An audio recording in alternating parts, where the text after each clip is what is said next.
So my name is Seyi Adebanjo, and my pronouns are they and them. We're here today for Afromystic E.P.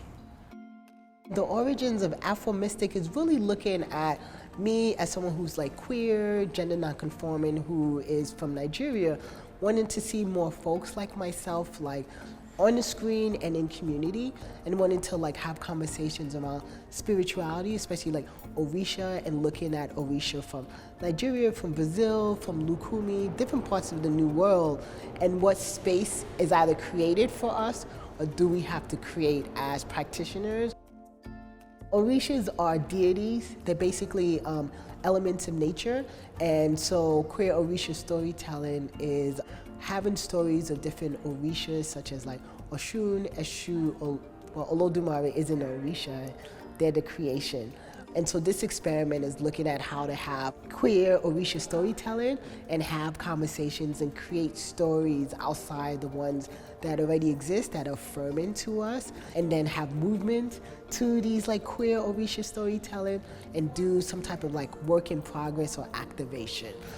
I've been working on Afromystic experimental performance in this iteration for the past 10 months. My art form is looking at documentary filmmaking, and so this is an addition to what I normally do in terms of I'm adding performance to it. There's storytelling, there's movement that is done live and not just on camera, in addition to having film be a part of it.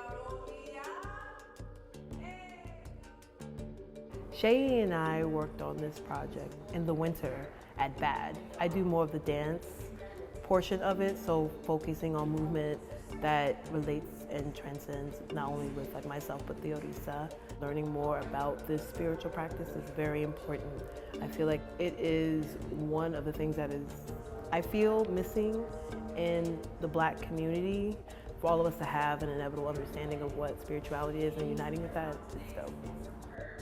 I work with the photography process that came before film, and I'm very interested in using it as a way to retell stories and kind of, in a sense, go back into time and connect it with Afrofuturism and create narratives that necessarily I don't know that they existed, but I know that there was a space for it.